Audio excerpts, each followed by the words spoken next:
Well, my name when I came to Columbia was Carol Siegel. My name now is Carol Turner. I got my associates in '72, and I graduated, and as far as I was concerned, I had been going to school since kindergarten, and I'd had plenty, and I knew everything I ever needed to know in my life that was applicable to what I needed, so I quit. And I got my associates, and then of course, life kind of hit me right in the face, so I thought, well, I don't know as much as I thought I did. So I came back and got my bachelor's in '77. At Columbia College? Yes. So you got your associates and your bachelor's? Yes. Fabulous. But my first, I had some friends of the family who had gone to Columbia, and they talked about it, but I came up here on a prospective student weekend. That was the first experience I had. And I remember, because it was a girl I came to visit who I had gone to high school with. And she had told me all about Columbia College. And at that time, that little breezeway, to what we called anyway, between, I believe, St. Clair and Dorsey. Oh, yes. It was not closed in. Right. It was not closed, it was all open. Right. And I still to this day have pictures of us laying on the top of that breezeway. So if we had rolled to the left, we would have fallen right down on the ground. Right. And even if we rolled to the right, we still would have fallen on the floor, you know. Right. But we're both just laying there for no particular reason other than we could. There's nothing wrong with that. No. But the prospective student weekend was the first experience I had here, and I knew for sure that I didn't want to get lost in the university. Yes. And there was enough one-on-one contact at Columbia College at the time that I wanted that. And it was Christian college. At the time? Yes, it was Christian college. Because when I started is when they went through the whole tumultuous time of becoming co-ed and changing their name. And when I started there, they had starting to be co-ed, and there were 8 boys and 350 girls. That's just unbelievable. All the boys lived on the 3rd floor of St. Clair. They could all fit. So that's where they were. And there were more students that lived in town. Yeah. They were day students. Right. You know, but not quite that many. But I remember I lived in Missouri Hall, and I was very lucky to live on 1st floor and have that same room all 4 years. Oh, wow. It was just a fluke. I did request it at one time, but never thinking I would really get it. Right.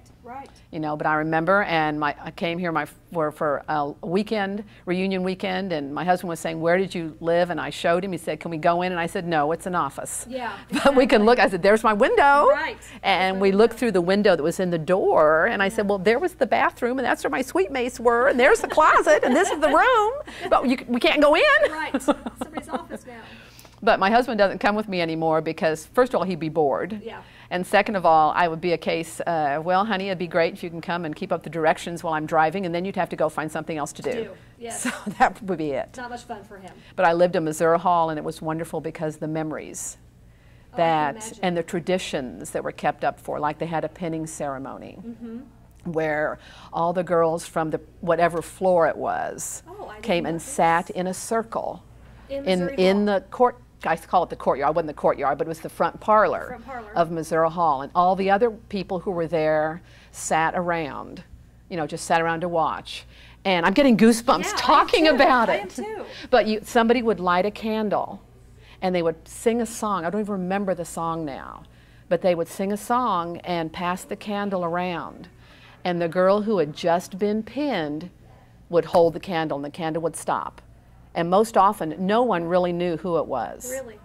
And maybe a few people, but maybe 2 or 3, but not very many. And when the candle stopped, you knew, oh my gosh, she had just been pinned that night. Everybody jumped up and down and screamed and gave her hugs. And that was a pinning ceremony, and that was it.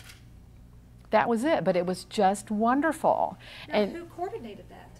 You know, it was a tradition that was already in place when I came there, and I could not tell you. Might have been like maybe did you have RAs at the time?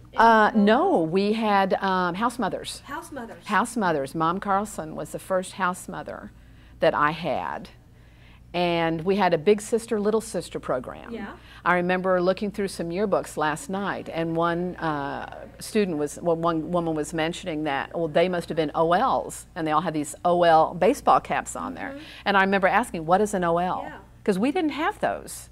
You had the big sister, little sister program where you were attached to a an older student who would send you little gifts Kind of like a mentor. Yes, but they were also your good friend. They were also became a friend. Yeah. And I remember getting notes from my big sister like, you know, remember your first class is 8 o'clock, I'll wake you up. Or here was a little, you know, wake up note or something. Oh, really? Yes, and it was little, the hall that the class is in is down this way. Or someday it was just a little note that said, well, have a nice day. Really a lot of fun. Helped you stay engaged, I'm sure. It did, it especially did. as a new student. It did, it did. And she introduced you to, because you're still a new student, and when you're a freshman, you're not yet an adult, but you're still not a kid. Exactly. You're not a kid, so you're in that in-between, right. you know, like the tweens are now. Yeah. You know, so it's still good to have somebody who will take you under your wing. So it's a pinning ceremony, just like you would think a normal pinning ceremony Yes. was. So when she'd gotten pinned by But her, it was in the evening, when at night, and when there was a pinning ceremony, there were many girls who would cut their dates short so they could be bet. home to the pinning ceremony. Was it formal dress? No, usually you were just in your pajamas, or Really? if you had whatever kind of clothes on to study in, you Yeah. came down. So that wasn't a big deal.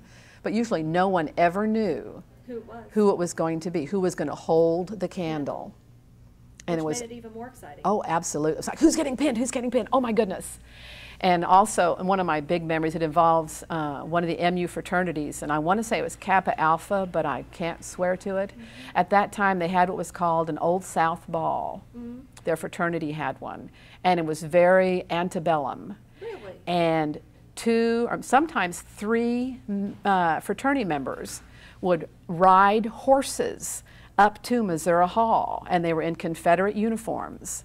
And one of them would get out a scroll and say, Kappa Alpha is inviting to the art, would like request the presence of whoever. And they would have a list of all the girls they were going to invite in Missouri Hall. And then they'd give the time and everything, and then roll it back up. He'd put it in his pocket, and they'd ride away. That's amazing. I've never heard that story. It was cool. I bet. I remember being a member of the Dolphins synchronized swimming.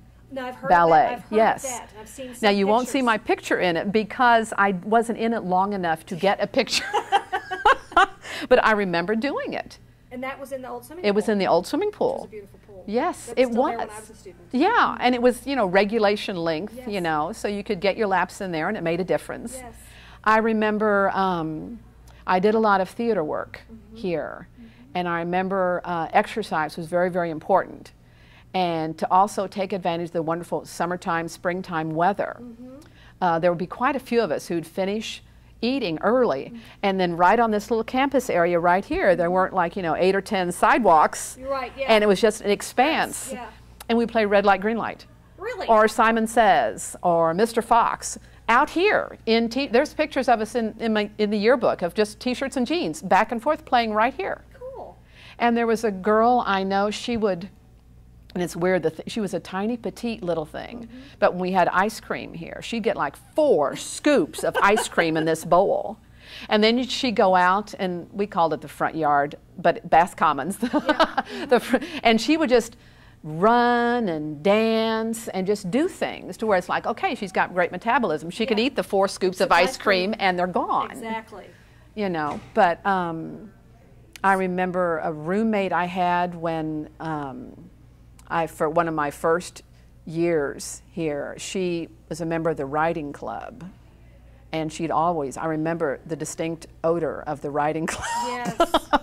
Now, where did they keep the horses for the riding club? You know, I never belonged to it. As far as I understand, there were stables, but where they were, Yeah, see, I vaguely remember hearing about that I as do, well. but I Don't know where they were no. either. You'll see old yearbook pictures Yes. of just women sitting on horses Yes. right out in front of Rogers Gates. Yeah, so you would but assume where they the would've been- stables were. Now somebody did tell me that Stevens had stables, and we would Yes. use theirs the last few years. So Yes. I wonder if that, Might for the have been at last that few time. years, Mhm. they might have done that. But exactly, I don't know. Yeah, I think at one time early on they might have been close by campus. But I Yes, think I'm you're sure right. they were close, but where, Yeah. I don't know, because I was involved in the theater. And Now, when you were involved with the theater, was there a theater club, Yes. theater group, or? what was the Delta Psi Omega, I believe, but it wasn't really a group that we really adhered to. The same group of people generally did plays. There was a theater program. The theater teacher had his classroom was right off Lawner Auditorium, and his office was up at the top of that little spiral staircase. Yeah. And it was terribly hot because the windows didn't always work, and you felt like you were going to lose 30 pounds when you got up there because it felt like a sauna. Yeah.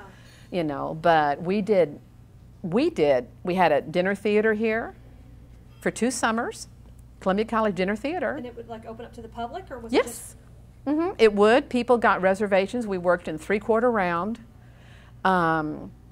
This whole area, what I've noticed is called the Lee Room, was the backstage. Really? Yes, where you put on your makeup and costumes, and there were the 2 bathrooms, and it was counseling center at the time. And this was the backstage, and then out here was the stage, and the actors and actresses served the food to the people, to the patrons who came. And then the lighting and directing and stuff was back in near, my directions are very bad, so that's why I keep pointing, because if I said north, south, east, I wouldn't know what I'm talking about, and neither would you. But it was right there, and everything was out in the open, so whoever sat to watch the play, they could see everything that was going on. I remember during that, and you got paid for it. It was a summer stock, yeah. It was a minimal fee. You still had your, work study, like I remember, taking the trays, because you had your summer classes, so you'd take their trays at lunchtime and clean them off and whatever. But at one time I had a broken arm, and I went ahead and my broken arm was incorporated into the roles that I did. The one costume I couldn't get on was a leotard costume, she had the cast, it's huge, and that was not a big deal. I just didn't do that, but I did everything else. And it was great fun. And at one point I had to be thrown through the air and be caught by another guy, and that was never was a problem until I had that cast on my arm. So I would always sometimes do this. Yes. So I wouldn't, being him with my cast. Exactly, that wouldn't have been fun. But there was a very active theater program. In '71 we did a play called Salvation, which was very much like Hair. Ooh. Yes, except we didn't have the nude scenes, but there was a big hullabaloo about doing it. We did it with some MU students, and a young man from MU directed it. Interesting. But there were some interesting scenes behind a scrim. Really? That the audience would see silhouettes of, they might think those people were nude, but we weren't. We have swimming suits on. Interesting. But there were scenes that were rather interesting. Very, very much trailblazers in the early 70s. We were, because it was that, like I said earlier, tumultuous time, and you weren't sure what would go, what wouldn't. Right. I noticed in a yearbook in the 80s something did The Man Who Came to Dinner. Well, we had done that show also. Really? Some of the students were involved in a place that was called Captain Louis Showboat Theater that was just down the road here, and I'd have to go down there to actually see. But it was also a dinner theater. Really? And a young man here, Andre Jones from Texas, he and I did a 2-person of Prisoner of 2nd Avenue. And that's why I was so surprised when I came back for reunion maybe 2-3 years ago, and they said there was no theater program up until recently, and I said, what? Yeah. I beg you, because there was a thriving theater program. Yeah, it would have been nice. We toured, and we had a portable stage. Wow. It was basically, bleachers that we would take down and put together with screws and eyes and whatever, and take it. We toured Oklahoma. School. There was a big hullabaloo because they were having a council on elections on campus, and we were gone, and we were given the privilege of voting absentee, and there were some people that didn't like that. You guys got special privileges. Exactly, and they didn't like that. But I do remember too, when we went on tour in Oklahoma, we had one hotel room, and there was like 26 of us, and we all had to fit in this hotel room. It was a suite, but still, it was 26 or maybe 28 of us had to fit, and there were people sleeping on the floor, some in the bed, some in the bathtub, anywhere. Anywhere they could find a place to lay. Absolutely. Yeah, we had a children's theater program here. We toured various schools in the area, dressed up like caterpillars or whatever the case may be. We had a children's show at Lawner one time, and myself and another girl were clowns, and we sat out here, we danced, whatever, silly, in front of Lawner, right in front of the banisters, and just were silly.